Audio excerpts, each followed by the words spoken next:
Welcome to Deeper Christian Teachings. We are learning from our series Human Pride and Divine Humility. Part 1. Pride, Seed of All Evil.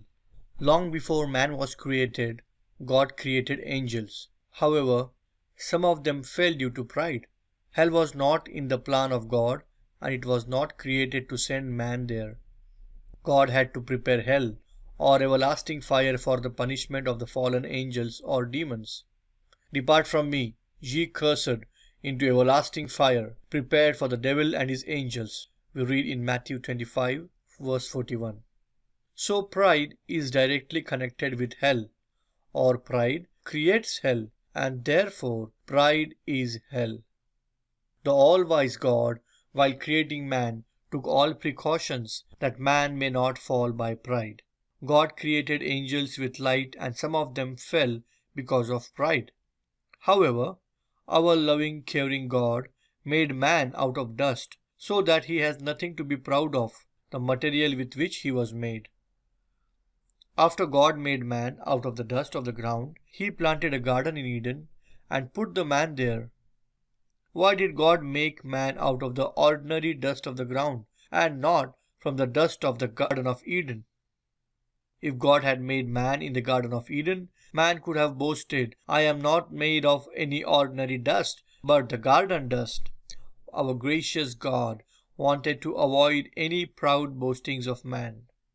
Man being the crown of creation, God could have made him on the very first day of his creation. Why did God make man on the sixth day, the final day of creation?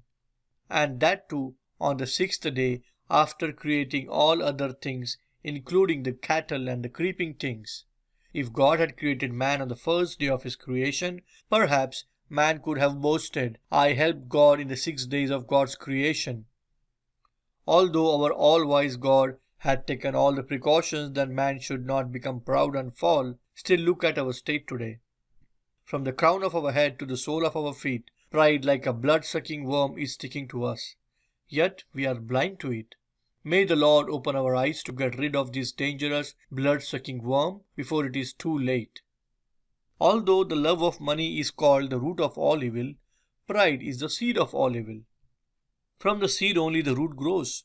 In other words, if we get rid of the pride or the seed, we get out all evil.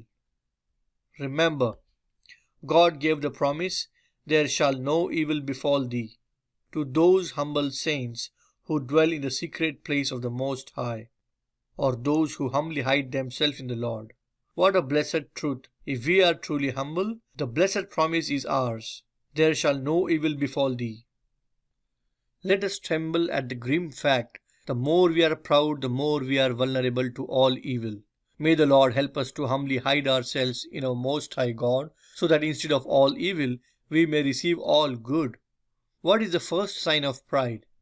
After a particular situation or problem, you withdraw your love from a particular person.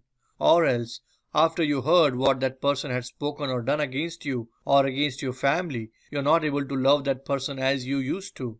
Remember, you are already caught in the snare of the pride unawares.